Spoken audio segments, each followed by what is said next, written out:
स्वागत आप सभी का हमारे YouTube चैनल ज्ञान सका में। तो लीजिए हम हाजिर है एक नई वीडियो के साथ। आज हम पढ़ेंगे करंट अफेयर्स, वो भी साप्ताहिक 23 से 28 नवंबर 2020 का। तो चलिए शुरू करते हैं आज का वीडियो।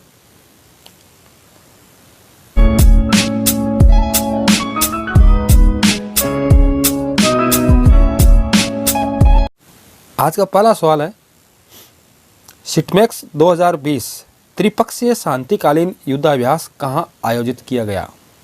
सिटमैक्स 2020 कहाँ आयोजित किया गया? तो इसका आंसर है अंडमान सागर। सिटमैक्स 2020 में भारत, सिंगापुर और थाईलैंड ने भाग लिया। यह इसका दूसरा संस्करण है। इसकी मेज़बानी रिपब्लिक ऑफ सिंगापुर नेवी द्वारा अंडमान सागर में 21 व 22 नवंबर को की गई।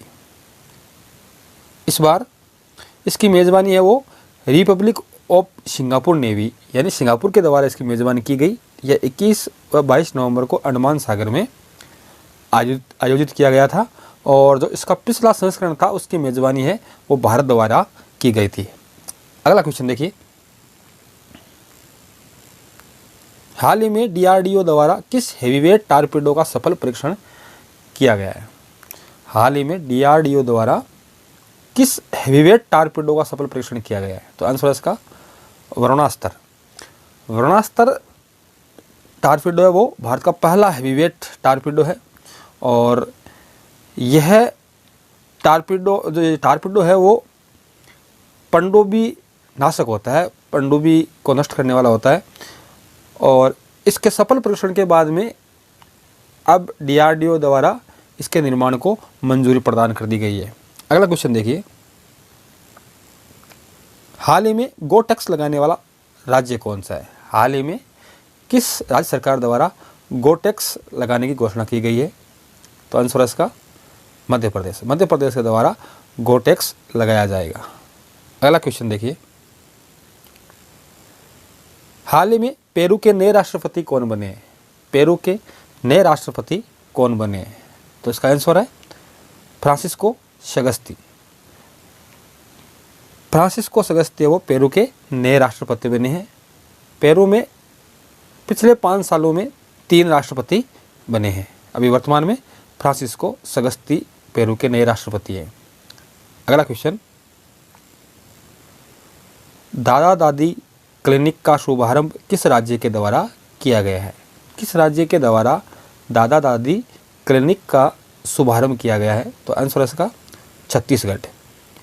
महिला श्रमिकों व बच्चियों का इलाज घर के पास करने के लिए दादा दादी क्लिनिक का शुभारंभ किया गया है। यानी बुजुर्गों,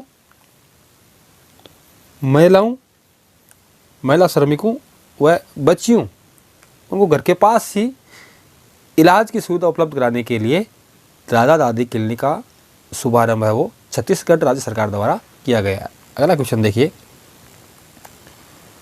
दिल्ली पुलिस की पहली ऐसी पुलिसकर्मी जिसे हाल ही में आउट ऑफ टर्न प्रमोशन दिया गया है। आउट ऑफ टर्न यानी समय से पहले प्रमोशन किस दिल्ली पुलिस की महिला कर्मी को दिया गया है? तो आंसर है इसका सीमा ढाका।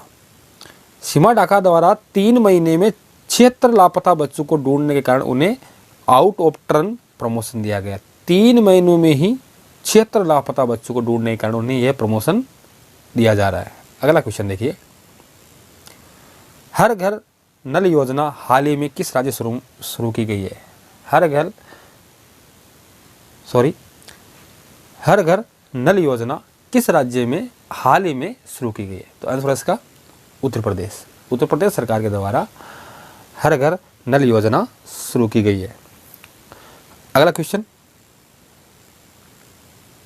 नेविगेशन उपग्रह प्रणाली के लिए IMO से मंजूरी प्राप्त करने वाला भारत कौन सा देश बन गया है? नेविगेशन उपग्रह प्रणाली यानी हिंद महासागर में नेविगेशन उपग्रह प्रणाली के लिए IMO से मंजूरी प्राप्त करने वाला भारत कौन सा देश बन गया है? तो आंसर इसका चौथा।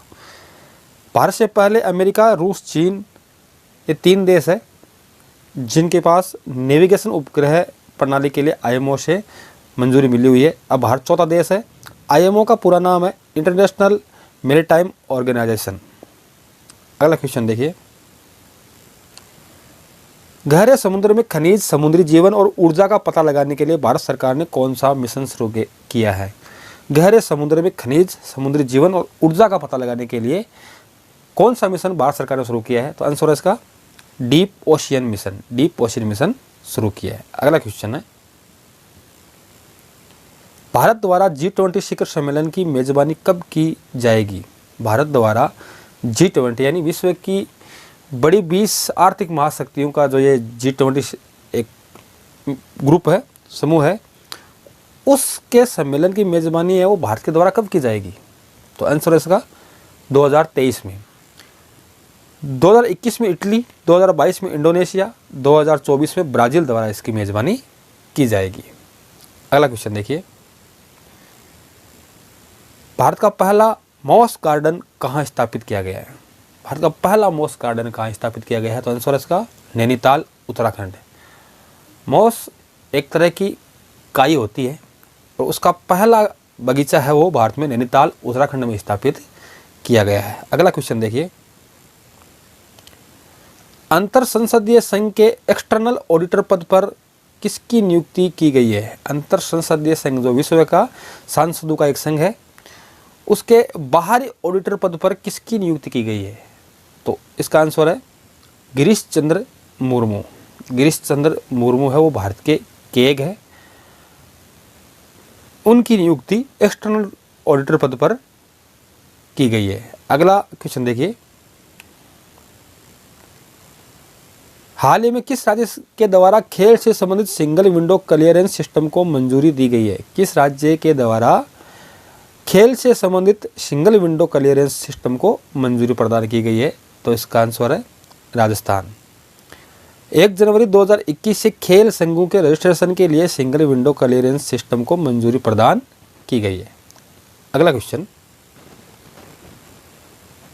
14 वर्ष की आयु में स्नातक पूरा करने वाले पहले भारतीय कौन बने हैं? 14 वर्ष की आयु में स्नातक पूरा करने वाले पहले भारतीय कौन बने हैं?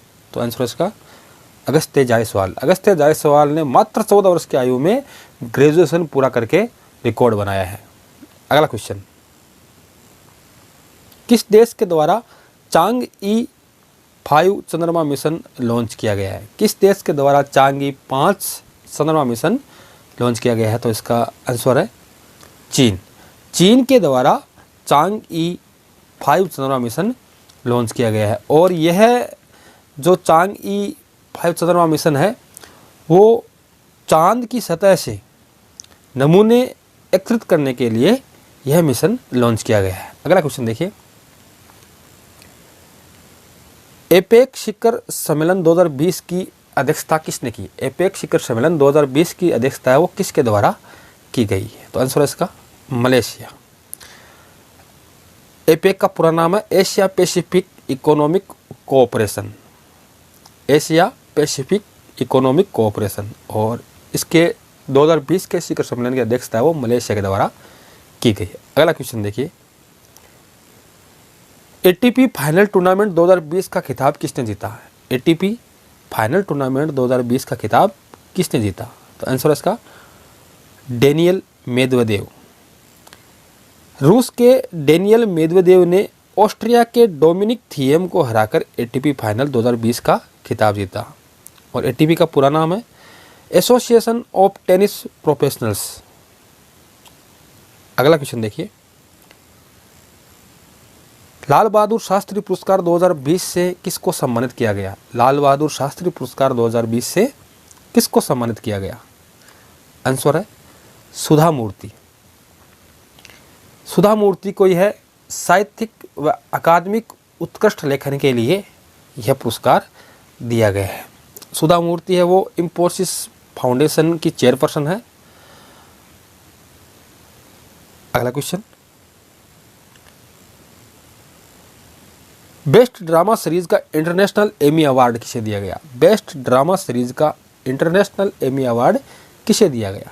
तो आंसर है इसका Delhi crime. Delhi crime series है उसे बेस्ट ड्रामा सीरीज का इंटरनेशनल एमी अवार्ड दिया गया। अभी हाल ही में 48वें इंटरनेशनल एमी अवार्ड पुरस्कार दिए गए थे, उनमें बेस्ट ड्रामा सीरीज का इंटरनेशनल एमी अवार्ड है वो दिल्ली क्राइम को दिया गया था। दिल्ली क्राइम एक सीरियल है, सीरियल सीरीज़ है, उसमें उसे यह इंटरनेशनल एमी अवार्ड दिया गया है। अगला क्वेश्चन देखिए, हाल में भारत के पूर्वी तट से कौन सा तूफान टकराया था? अभी हाल ही में भारत के पूर्वी तट पर एक तूफान आया था, उसका नाम क्या है? तो इसका आंसर है निवार। हाल ही में भारत के पूर्वी तट से टकराने वाले तूफान का नाम निवार है। अगला क्वेश्चन, संविधान दिवस कब मनाया जाता है? संविधान दिवस कब मनाया जाता है? तो संविधान दिवस 26 नवंबर को मनाया जाता है। संविधान 26 नवंबर 1949 को हमारा जो संविधान है उसके अधिकांश भाग है वो 26 नवंबर को ही स्वीकृत किए गए थे और उसी दिन संविधान सभा के सदस्यों ने उस पर साइन किए थे।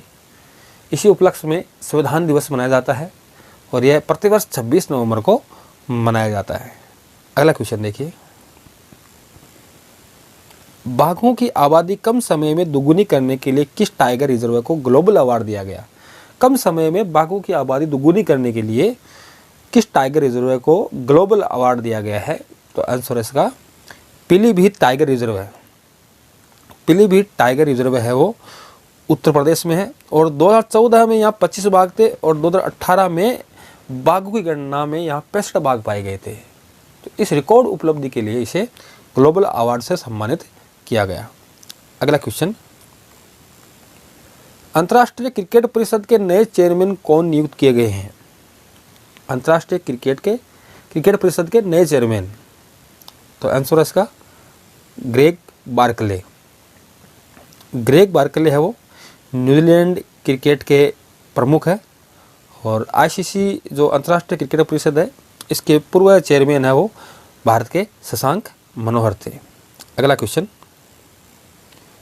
ऑस्कर अवार्ड 2021 के लिए भारत की किस फिल्म की ऑफिशियल एंट्री हुई है? ऑस्कर अवार्ड 2021 के लिए भारत की किस फिल्म की आधिकारिक प्रविष्टि की गई है? तो आंसर इसका जल्लीकट्टू। जल्लीकट्टू फिल्म को ऑस्कर अवार्ड 2021 के लिए आधिकारिक प्रविष्टि के रूप में शामिल किया गया है। अगला question, Lakshmi Vilas bank limited का विलय किस बैंक में किया जाएगा? हाल ही में कैबिनेट मीटिंग में यह निर्णय लिया गया है कि लक्ष्मी विलास बैंक लिमिटेड का विलय किया जाएगा। तो वो विलय किस बैंक के साथ में किया जाएगा? आंसर है DBS bank India limited. DBS bank India limited जो कि मूल रूप से सिंगापुर की है लेकिन जो इसकी ब्रांच है डीबीएस बैंक इंडिया लिमिटेड उसमें इसका विलय किया जाएगा। अगला क्वेश्चन, हाल ही में किस महान फुटबॉल खिलाड़ी का निधन हुआ है? किस महान फुटबॉल खिलाड़ी का निधन हाल ही में हुआ है? तो इसका आंसर है डिएगो माराडोना। डिएगो माराडोना है वो अर्जेंटीना के फुटबॉल खिलाड़ी थे और 1986 के फुटबॉल विश्व कप को अर्जेंटीना को जिताने में इनकी महत्वपूर्ण भूमिका थी। अगला क्वेश्चन, हाल ही में भारत और किस देश के बीच पर्यावरण संरक्षण के लिए समझौता ज्ञापन पर हस्ताक्षर हुए हैं? भारत और किस देश के मध्य पर्यावरण संरक्षण के लिए समझौता ज्ञापन पर हस्ताक्षर हुए हैं? तो आंसर इसका फिनलैंड और भारत के बीच में यह समझौता ज्ञापन पर हस्ताक्षर हुए हैं। अगला क्वेश्चन देखिए, आभासी रूप से आयोजित हुए तीसरे global renewable energy investors meet and expo का उद्घाटन किसने किया? वर्चुअली रूप से अभी हाल ही में तीसरे global renewable energy investors meet and expo का उद्घाटन किसके द्वारा किया गया? तो इसका आंसर है प्रधानमंत्री नरेंद्र मोदी। प्रधानमंत्री नरेंद्र मोदी के द्वारा इसके उद्घाटन भाषण में यह भी कहा गया कि वर्तमान में जो भारत की नवीनीकरण ऊर्जा की क्षमता है वो 136 गीगावाट है। और जो कि यह हमारे कुल ऊर्जा, जिसमें तापीय भी है, जल विद्युत भी है, उसमें कुल ऊर्जा की क्षमता का 36% है। यानी नवीनीकरण ऊर्जा 36% कुल ऊर्जा में से अपना भाग रखती है। और साथ में ही इसमें 75 देशों के ऊर्जा मंत्रियों ने भाग लिया और इस बैठक की थीम थी innovation for sustainable energy transition. अगला क्वेश्चन देखिए, हाल ही में किसने ट्रांसजेंडर लोगों के लिए राष्ट्रीय पोर्टल का लॉन्च किया? यानी ट्रांसजेंडर लोगों के लिए राष्ट्रीय पोर्टल लॉन्च किया गया है, तो यह किसके द्वारा किया गया हाल ही में? तो आंसर है थावरचंद गहलोत। थावरचंद गहलोत वो केंद्रीय मंत्री है, सामाजिक न्याय व अधिकारिता मंत्री। अगला क्वेश्चन, किस देश के सांसद डॉक्टर गौरव शर्मा विदेशी धरती पर संस्कृत में शपथ लेने वाले भारतीय मूल के पहले सांसद बन गए? विदेश की धरती पर संस्कृत में शपथ लेने वाले पहले सांसद डॉक्टर गौरव शर्मा है। तो उन्होंने किस देश की संसद में यह शपथ ली थी? तो इसका आंसर है न्यूजीलैंड है। वर्तमान में ये लेबर पार्टी से न्यूजीलैंड के सांसद हैं और इन्होंने वहाँ संस्कृत में शपथ ली थी। अगला क्वेश्चन देखिए, राष्ट्रीय दुग्ध दिवस कब मनाया जाता है? राष्ट्रीय दुग्ध दिवस कब मनाया जाता है? आंसर है 26 नवंबर। 26 नवंबर को राष्ट्रीय दुग्ध दिवस मनाया जाता है। आज के वीडियो में इतना ही, फिर मिलेंगे। आपको यदि वीडियो अच्छा लगा हो तो इसे लाइक कीजिए, शेयर कीजिए, सब्सक्राइब बटन को दबाइए और बेल आइकन को जरूर दबाएं ताकि हमारे अपडेट वीडियो आपको मिलते रहें। जल्द मिलेंगे, तब तक के लिए नमस्कार, जय हिंद।